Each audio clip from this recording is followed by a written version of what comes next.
Shalom, bertemu dalam renungan hari ini. Puji Tuhan, hari baru, berkat baru. Kiranya kita semakin dikuatkan. Setiap perkataan Tuhan yang kita baca setiap harinya benar-benar berakar kuat di hati kita, jiwa roh kita, sehingga menjadi berkat bagi hidup kita. Bukan hanya hidup kita saja ya, tapi semua orang yang Tuhan izinkan untuk melewati hidup kita, yang Tuhan izinkan untuk bertemu dengan kita. Amin ya. Dan apapun yang kita lakukan dalam hidup kita, renungkanlah, pertimbangkanlah, ambillah keputusan dengan bijak, dengan bercermin kepada firman yang kita baca hari ini. Apakah sesuai dengan kehendak Tuhan atau tidak? Jangan biarkan hidup kita yang sekali di dunia ini sia-sia. Karena apa? Kita menghabiskan hidup kita tidak sesuai dengan kehendak Tuhan. Segala sesuatu yang kita lakukan tidak sesuai dengan kehendak Tuhan, itu sia-sia. Kenapa? Karena tujuannya nanti bertemu Tuhan Yesus kita. Ke surga bertemu Tuhan Yesus, tidak ada yang lain. Apabila kita memenuhi keinginan manusia kita yang tidak membawa kita mendekat kepada Tuhan Yesus, yang tidak sejalan ke arah tujuan kita, yaitu bertemu dengan Tuhan Yesus di surga, itu semua akan sia-sia. Di dunia ini, apapun yang kita lakukan, bila tidak sesuai dengan kehendak Tuhan, itu semuanya akan sia-sia. Apapun itu, walaupun yang kita lakukan itu seolah-olah membahagiakan kita ya, memuaskan keinginan daging manusia kita, dan kita merasa itu hal yang paling berbahagia, tapi hal itu tidak membawa kita ke tujuan kita, yaitu ke surga bertemu Tuhan Yesus, itu semua akan sia-sia. Semuanya akan berlalu. Benar. Tetapi apabila kita memaksimalkan talenta kita untuk kemuliaan Tuhan, tidak ada yang berlalu. Tuhan Yesus, Bapa kita, Allah kita, akan memberikan kita mahkota nanti di surga. Semua memang akan berlalu. Kita akan menuju ke abadian bersama Tuhan Yesus. Kita akan berkumpul bersama Tuhan Yesus. Tetapi apabila kita melakukan, memaksimalkan semua talenta kita untuk Tuhan, tidak ada sia-sia, tidak ada yang akan berlalu. Karena apa? Itu mendatangkan berkat bagi orang-orang yang nanti kita tinggalkan. Jadi tidak ada yang berlalu dengan sia-sia. Amin ya. Segala hal yang sesuatu yang kita lakukan yang tidak sesuai dengan kehendak Tuhan, itu nanti akan membawa kesia-siaan. Tetapi apapun yang kita lakukan untuk kemuliaan Tuhan, Bapa sendiri yang bilang, simpanlah harta di surga, ngengat dan karat tidak akan bisa memakannya. Amin ya. Kita ingat itu. Semua tidak akan berlalu dengan sia-sia apabila kita melakukan semuanya itu untuk kemuliaan Tuhan. Karena apa? Tuhan Yesus datang ke dunia menanggung semua beban yang Dia tahu Dia terima untuk menyelamatkan manusia. Pemilik surga sampai datang ke dunia untuk menyelamatkan manusia. Dan itu yang menjadi dasar kita seharusnya. Apabila kita melakukan semuanya untuk kemuliaan Tuhan, tidak akan ada yang sia-sia. Amin ya.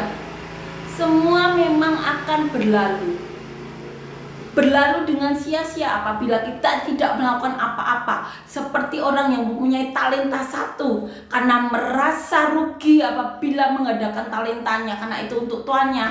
Masuklah ke dalam lubang yang hanya ada kertak dan ratap gigi. Tapi apabila kita melakukan apapun untuk kemuliaan Tuhan, tidak akan ada yang sia-sia. Kenapa? Yang kita lakukan itu membawa berkat bagi orang yang nanti kita tinggalkan. Orang-orang yang dimana Tuhan Yesus sampai datang ke dunia untuk menyelamatkan. Tidak akan ada yang berlalu dengan sia-sia. Karena apa? Bapa sendiri mengatakan sudah menyiapkan mahkota bagi siapapun yang melakukan apapun untuk kemuliaan Tuhan. Tidak ada yang akan berlalu dengan sia-sia apabila semuanya itu untuk kemuliaan Tuhan. Tujuan kita satu-satunya, amin ya, kita ingat itu. Semuanya akan sia-sia apabila kita hanya mementingkan keinginan daging kita. Yang seperti kita bahas kemarin, yang dilakukan pengkumpat, pemfitnah, pembenci Allah, kurang ajar, congkak, sombong, pandai dalam kejahatan, kita tidak taat kepada orang tua, tidak berakal, tidak setia, tidak penyayang, tidak mengenal belas kasihan. Itu awalnya karena tidak mengakui Allah. Walaupun mulutnya mengakui Allah, tapi kalau tindakannya tidak mencerminkan, itu juga sia-sia. Yang terpenting itu kita mempraktekkan. Amin ya. Jangan biarkan hidup kita di dunia yang sekali ini sia-sia, membawa kita ke tujuan yang tidak sama dengan Tuhan Yesus. Tujuan jalan Tuhan itu ke surga. Jalan orang-orang yang hanya mementingkan keinginan dagingnya adalah bersama Lucifer. Itu harus kenyataan yang harus diterima semua orang. Makanya kita perlu memberitahukan firman Tuhan. Amin ya. Amin. Dan biarlah nama Tuhan yang dipermuliakan dalam hidup kita. Biarlah apapun yang kita lakukan, kita ambil dengan bijak. Kita bercermin apakah itu membawa kita ke tujuan kita satu-satunya, yaitu bertemu dengan Tuhan Yesus. Amin ya. Jangan belok ke kanan, jangan belok ke kiri, lurus menuju tujuan kita. Jangan melakukan hal yang sia-sia. Amin ya. Amin. Kita akan nyanyikan lagu yang pertama.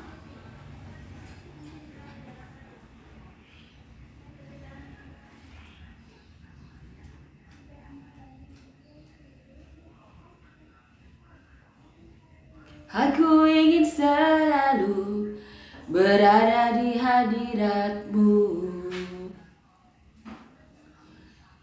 Aku ingin selalu berlindung dalam naungan-Mu.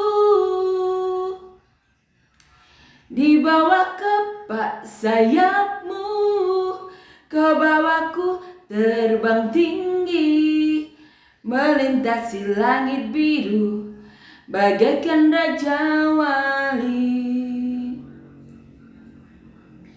Bagai Raja Wali, melintasi gunung tinggi. Bagai Raja Wali, melintasi badai hidup. Di bawah kepak sayap-Mu, Kau bawaku terbang tinggi, melintasi langit biru, bagaikan Raja Wali. Amin ya.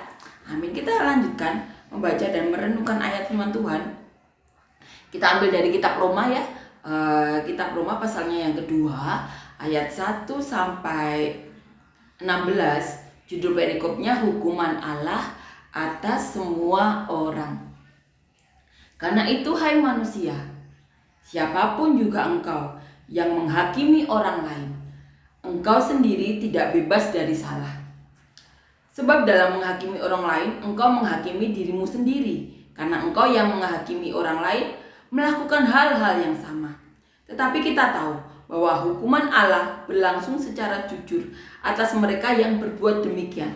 Dan engkau, hai manusia, engkau yang menghakimi mereka yang berbuat demikian, sedangkan engkau sendiri melakukannya juga. Adakah engkau sangka bahwa engkau akan luput dari hukuman Allah? Maukah engkau menganggap sepi kekayaan kemurahannya, kesabarannya, dan kelapangan hatinya? Tidakkah engkau tahu bahwa maksud kemurahan Allah ialah menuntun engkau kepada pertobatan? Tetapi oleh kekerasan hatimu yang tidak mau bertobat, engkau menimbun murka atas dirimu sendiri pada hari waktu mana murka dan hukuman Allah yang adil akan dinyatakan. Ia akan membalas setiap orang menurut perbuatannya, yaitu hidup kekal kepada mereka yang dengan tekun berbuat demikian, mencari kemuliaan, kehormatan, dan ketidakbinasaan. Tetapi murka dan geram kepada mereka yang mencari kepentingan sendiri, yang tidak taat kepada kebenaran, melainkan taat kepada kelaliman. Penderitaan dan kesesakan akan menimpa setiap orang yang hidup yang berbuat jahat, pertama-tama orang Yahudi dan juga orang Yunani. Tetapi kemuliaan, kehormatan, dan damai sejahtera akan diperoleh semua orang yang berbuat baik, pertama-tama orang Yahudi dan juga orang Yunani. Sebab Allah tidak memandang bulu. Sebab semua orang yang berdosa tanpa hukum Taurat akan binasa tanpa hukum Taurat. Dan semua orang yang berdosa di bawah hukum Taurat akan dihakimi oleh hukum Taurat. Karena bukanlah yang benar di hadapan Allah, tetapi orang yang melakukan hukum Tauratlah yang akan dibenarkan. Apabila bangsa-bangsa lain yang tidak memiliki hukum Taurat oleh dorongan diri sendiri melakukan apa yang dituntut hukum Taurat, maka walaupun mereka tidak memiliki hukum Taurat, mereka menjadi hukum Taurat bagi diri mereka sendiri. Sebab dengan itu mereka menunjukkan bahwa isi hukum Taurat ada tertulis di dalam hati mereka, dan suara hati mereka turut bersaksi, dan pikiran mereka saling menuduh atau saling membela. Hal itu akan nampak pada hari bila mana Allah sesuai dengan Injil yang kuberitakan akan menghakimi segala sesuatu yang tersembunyi dalam hati manusia oleh Kristus Yesus. Amin ya. Amin. Hukuman Allah atas semua orang. Di sini Paulus menceritakan ya, berkhotbah bagaimana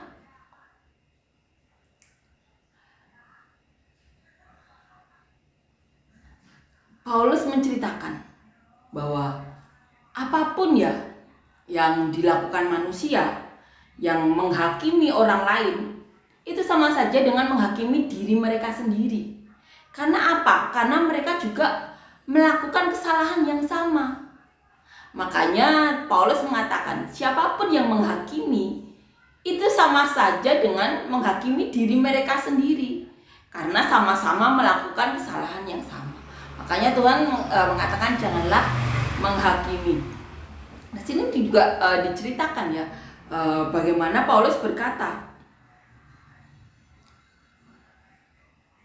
penderitaan dan kesesakan akan menimpa setiap orang yang hidup yang berbuat jahat. Pertama-tama orang Yahudi dan kemudian orang Yunani. Kemudian Tuhan juga katakan, tetapi kemuliaan dan kehormatan dan damai sejahtera akan diperoleh semua orang yang berbuat baik. Pertama-tama orang Yahudi dan juga orang Yunani. Sebab Allah tidak memandang bulu. Itu yang dikatakan oleh Paulus. Jadi apapun yang diperbuat manusia, itu pula yang akan didapatnya. Apabila melakukan kejahatan ya, mereka nantinya akan mendapatkan kesesakan, penderitaan. Tetapi apabila berbuat baik, mereka akan mendapatkan kemuliaan, kehormatan, damai sejahtera.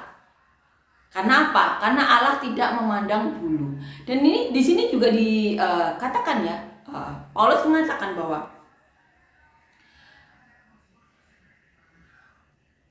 semua orang yang berdosa di bawah hukum Taurat, maksud di sini dikatakan bahwa mereka mengetahui hukum Taurat, maka mereka akan dihukum sesuai dengan hukum Taurat.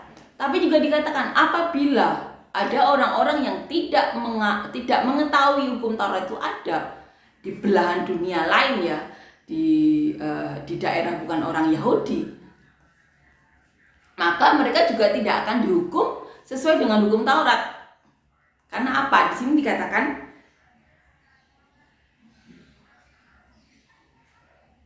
di dalam hati mereka dan suara hati mereka turut bersaksi dan pikiran mereka saling menuduh atau saling membela. Maksudnya apabila mereka tidak mengetahui hukum Taurat, hati mereka tidak saling menuduh, tidak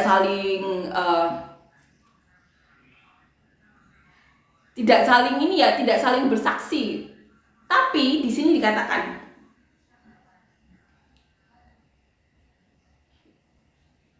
kita akan baca di ayat 14 ya ini ya.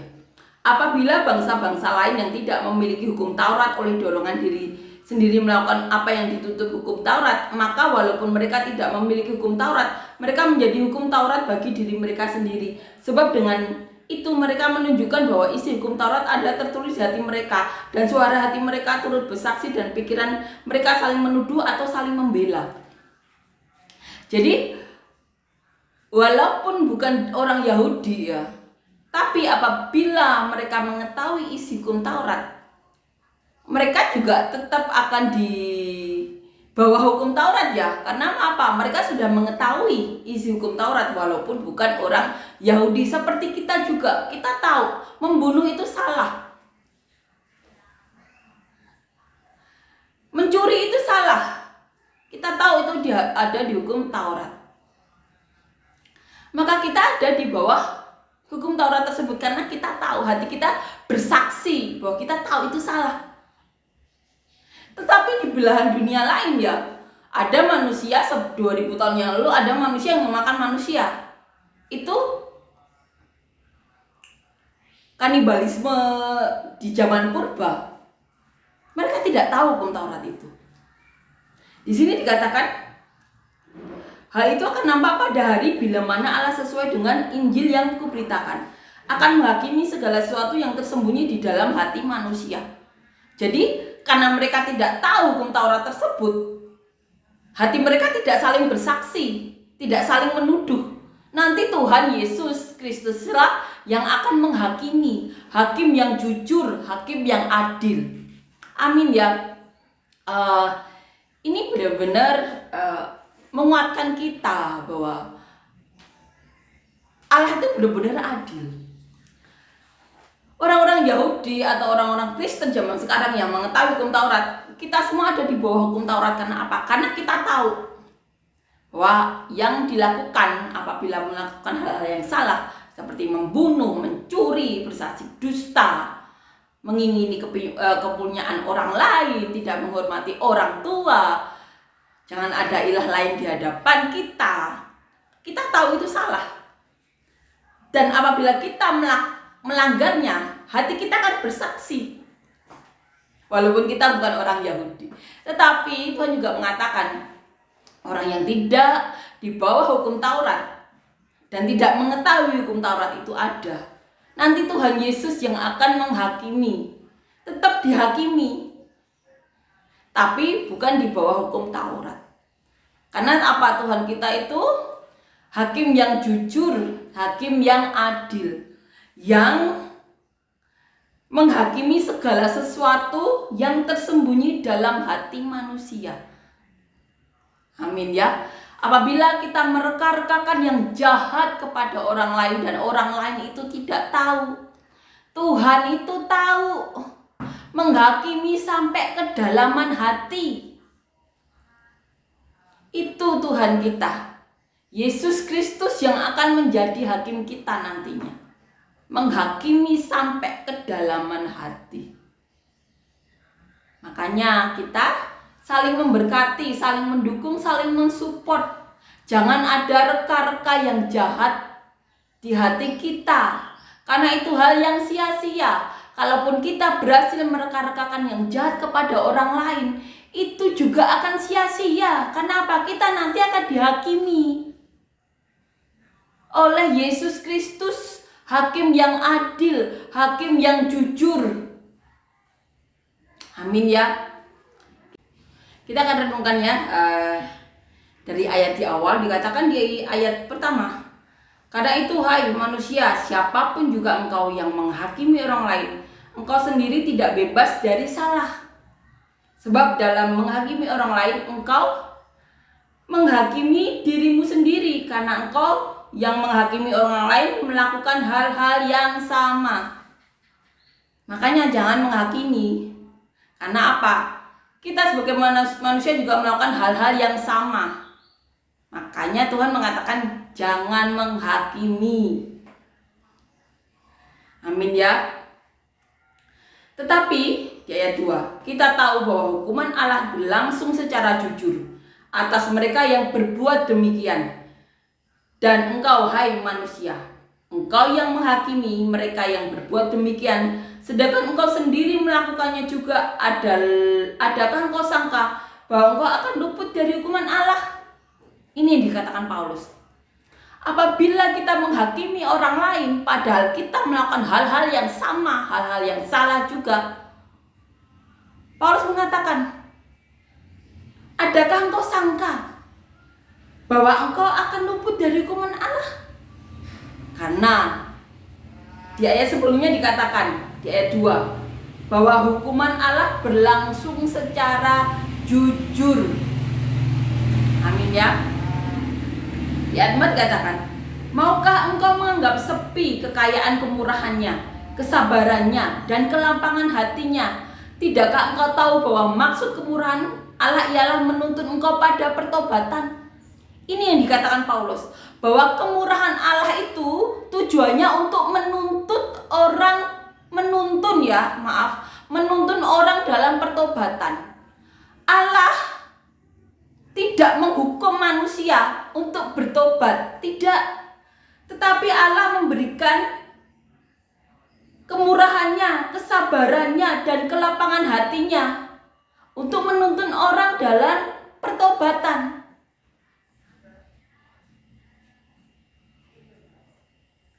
Ini yang dikatakan Paulus. Maksud kemurahan Allah itu menuntun engkau dalam pertobatan. Paulus mengatakan demikian. Dikatakan di ayat 5, tetapi oleh kekerasan hatimu yang tidak mau bertobat, engkau menimbun murka atas dirimu sendiri pada hari waktu mana murka dan hukuman Allah yang adil akan dinyatakan. Paulus mengatakan, tetapi karena kekerasan hatimu yang tidak mau bertobat, padahal sudah mendapatkan kekayaan kemurahannya, kesabarannya, kelapangan hatinya, tetapi masih keras hati juga. Paulus mengatakan, engkau menimbun murka atas dirimu sendiri. Manusia menimbun murka, menimbun dosa. Murka siapa yang mereka timbun? Murka Allah. Karena kekerasan hatinya, kecongkakan, kesombongan, keegoisan mereka, mereka menimbun bagi dirinya sendiri apa? Murka Allah. Hal yang sia-sia, menimbun kok murka Allah. Masih banyak hal yang bisa ditimbun, tapi karena kekerasan hati manusia, mereka menimbun murka Allah. Amin ya. Sejarah ini menjadi pelajaran bagi kita. Timbunlah segala kemurahan hati Allah.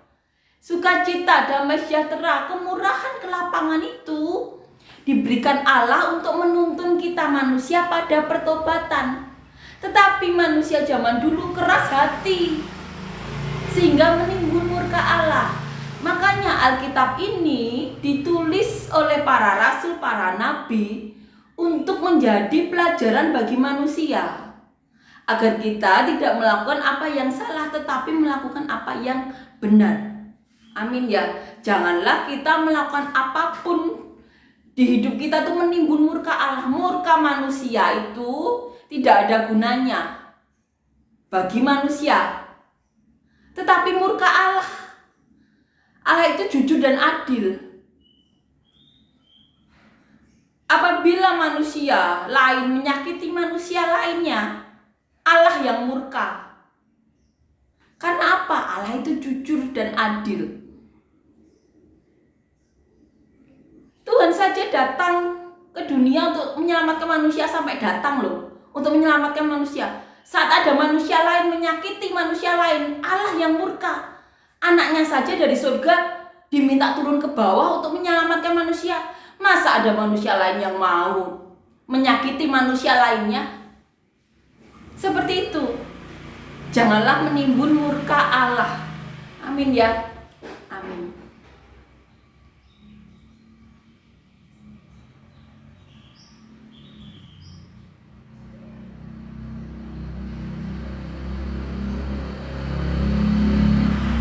Ayat 6 dikatakan, Ia akan membalas setiap orang menurut perbuatannya. Ini dikatakan Paulus bahwa Allah akan membalas setiap orang menurut perbuatannya. Cek selama kita hidup di dunia, perbuatan kita selama itu memberkati manusia lain atau tidak, memberkati manusia lain atau menjadi batu sandungan. Karena lagi-lagi harus kita sadar bahwa Bapa saja sampai meminta anaknya yang tunggal untuk turun ke bawah menyelamatkan manusia. Apabila ada manusia lain mau menjerumuskan orang-orang, Allah yang murka. Amin ya. Karena dikatakan bahwa segala sesuatu yang tidak sesuai dengan kehendak Tuhan itu adalah pikiran dari iblis. Karena Allah tahu orang itu saat itu dikuasai pikiran dari iblis sehingga mau menjerumuskan manusia lain. Makanya sadarkan diri kita untuk melakukan kebaikan. Karena apa? Allah yang akan membalas setiap perbuatan. Amin ya. Yaitu hidup kekal kepada mereka yang dengan tekun berbuat baik, mencari kemuliaan, kehormatan, dan ketidakbinasaan. Surga yang dijanjikan yaitu hidup kekal kepada mereka yang dengan tekun berbuat baik, mencari kemuliaan, kehormatan, dan ketidakbinasaan. Mari kita sama-sama saling mendukung, saling mensupport, saling membantu untuk berbuat seperti ini yang Tuhan mau. Yaitu apa? Dengan tekun kita berbuat baik, mencari kemuliaan, kehormatan, dan ketidakbinasaan. Kita saling support, saling dukung, saling bantu untuk melakukan itu bersama-sama untuk menuju tujuan yang sama, ke surga ya. Amin. Untuk mendapatkan hidup kekal. Dikatakan di ayat 8, tetapi murka dan geram kepada mereka yang mencari kepentingan sendiri. Ini yang dikatakan Paulus. Tetapi murka dan geram Allah kepada mereka yang mencari kepentingan mereka sendiri. Allah yang murka dan geram. Cek diri kita, apakah kita selalu mementingkan diri sendiri dengan mengorbankan orang lain? Karena sekali lagi kita ingatkan diri kita, Allah saja sampai mengirimkan anaknya yang tunggal untuk menyelamatkan manusia. Apabila kita melakukan segala sesuatu untuk kepentingan sendiri, Allah yang murka dan geram. Pemilik dunia datang loh ke dunia untuk menyelamatkan. Masa kita manusia mau menjerumuskan manusia lain? Geram dan murka yang akan kita dapatkan dari Allah apabila kita tidak melakukan apa yang menjadi kehendaknya.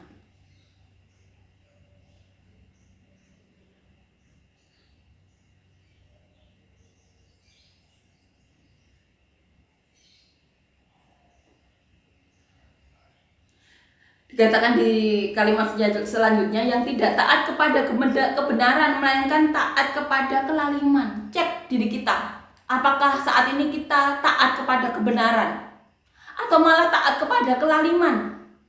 Cek diri kita. Karena apa? Karena itu hanya menimbun murka Allah.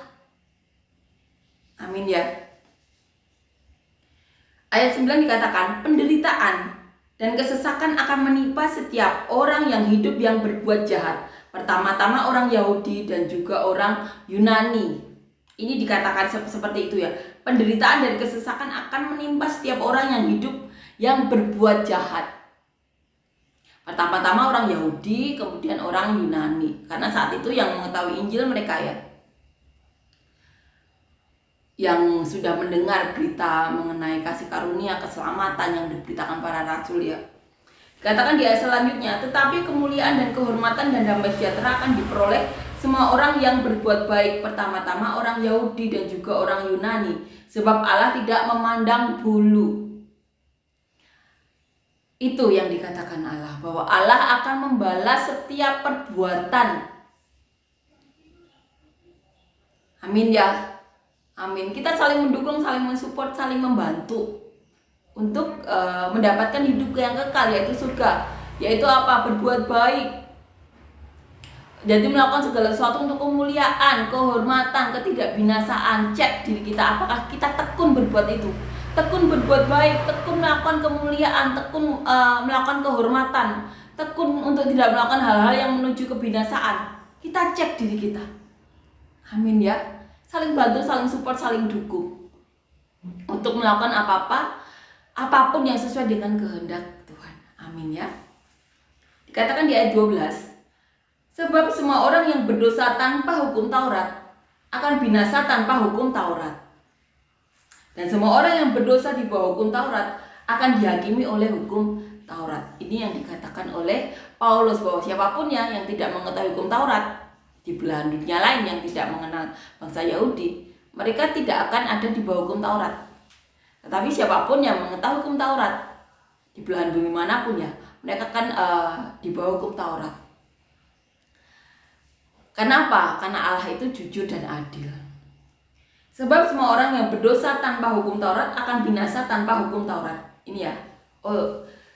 Dan semua orang yang berdosa di bawah hukum Taurat akan dihakimi oleh hukum Taurat. Karena bukanlah orang yang mendengar hukum Taurat yang benar di hadapan Allah, tetapi orang yang melakukan hukum Tauratlah yang akan dibenarkan. Jadi teori itu tidak akan membenarkan, tapi prakteknya yang akan diakui oleh Tuhan. Jadi apabila kita hafal ya Alkitab ini, tetapi tidak melakukannya, itu tidak akan berguna. Karena apa yang dibutuhkan itu prakteknya. Jadi di sini dikatakan Paulus, tetapi orang yang melakukan hukum Tauratlah yang akan dibenarkan, yang melakukan kehendak Allah tentunya ya.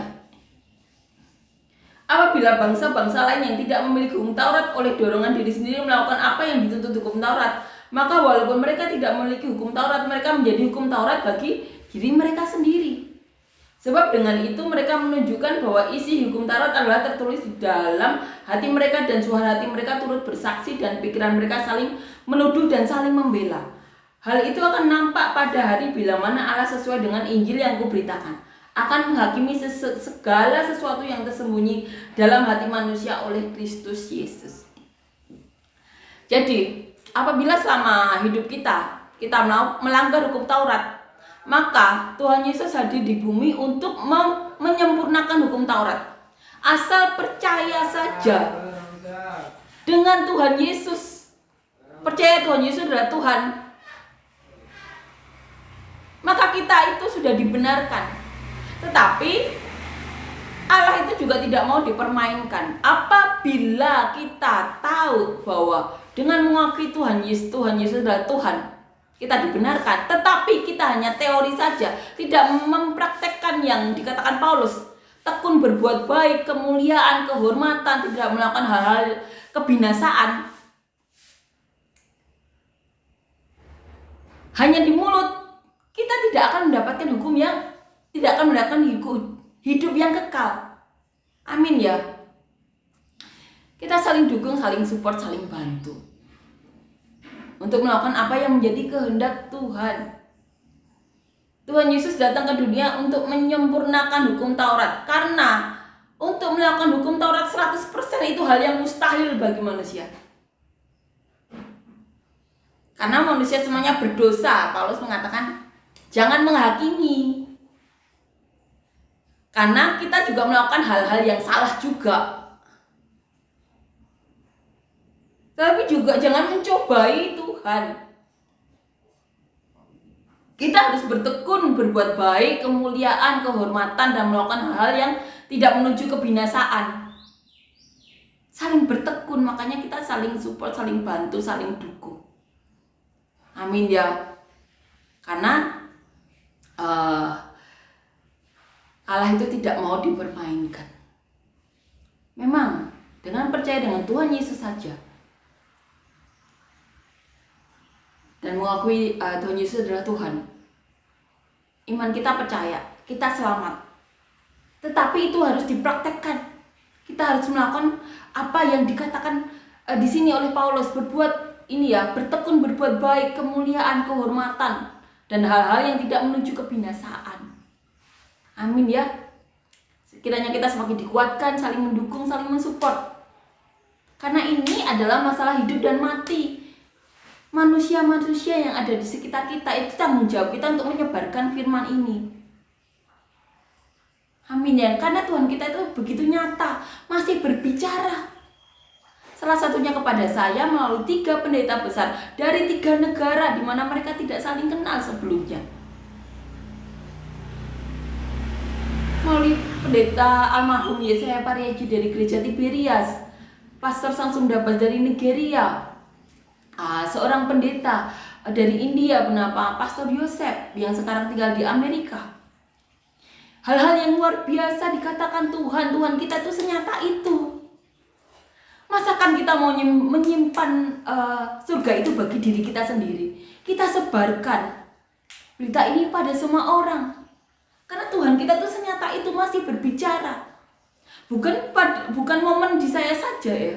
Sampai sekarang Tuhan juga masih berbicara kepada banyak orang. Masakan kita tidak memberitakan kepada orang-orang lain? Amin ya. Amin. Kiranya kita semakin dikuatkan untuk saling bantu, saling support, saling dukung, agar semua orang merasakan ini ya, kemurahan Tuhan, kelapangan hati Tuhan. Dikatakan juga kesabarannya yang dimana semua itu Tuhan berikan untuk menuntun manusia pada pertobatan. Dan kita tidak bisa menyimpan itu bagi diri kita sendiri, keluarga kita sendiri, atau orang-orang yang kita kenal saja, tapi kita bagikan kepada semua orang. Kenapa? Allah saja sampai mengirim anaknya yang tunggal, yang dari surga, penuh dengan kemuliaan, untuk menyelamatkan manusia. Masakan kita saat ini yang di dunia tidak menyelamatkan manusia lain? Tentu Allah akan menghakimi kita. Karena apa? Tuhan mengerti sampai isi hati. Jadi jaga hati kita. Karena apa? Itu adalah ini ya, air kehidupan kita. Hati kita itu perlu kita jaga. Penting kita jaga. Amin ya. Jagalah hati kita dengan segala kewaspadaan. Karena dari situlah terpancar kehidupan. Karena Tuhan itu menghakimi sampai kedalaman hati. Amin ya. Amin. Kita akan nyanyikan lagu yang kedua.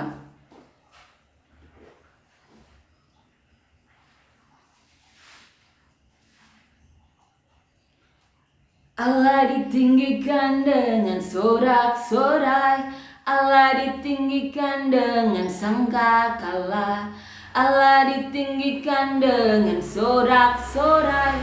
Bersoraklah bagi Tuhan, bersoraklah bagi Tuhan, biar sangkakala berbunyi, tepuk tangan puji Tuhan. Allah diagungkan, Allah diagungkan, Allah diagungkan tinggi.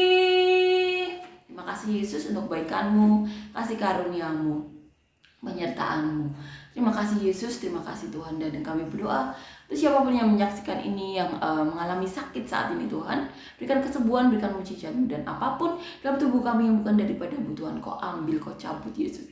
Dan siapapun dari kami yang membutuhkan pekerjaan, usaha yang benar-benar daripada-Mu, Tuhan beri kami usaha itu, Tuhan, usaha yang benar-benar memberkati, Tuhan, yang dapat membawa kami lebih dekat lagi kepada-Mu, kepada hidup yang kekal seperti yang Kau katakan Yesus, dan kami berdoa untuk siapapun yang saat ini dari kami yang bukan pasangan hidup. Beri kami semuanya pasangan hidup yang takut akan Kau, cinta Kau, rindu untuk membawa kami dan keluarga kami lebih dekat lagi kepadamu Tuhan. Pasangan hidup yang benar-benar Kau berkati Yesus. Berkati dengan damai sejahtera-Mu, sukacita-Mu. Berkat-berkat daripadamu Yesus. Dan kami juga berdoa Tuhan, untuk siapapun dari kami yang sedang mengalami masalah, pergumulan hidup, persoalan, berikan solusi, jalan keluar, terobosan, hal-hal mujizat yang daripadamu. Dan biarlah namamu yang dipermuliakan dalam hidup kami semuanya. Terima kasih Yesus, Kau bernyata berada dalam hidup kami. Dalam nama Tuhan Yesus, amin.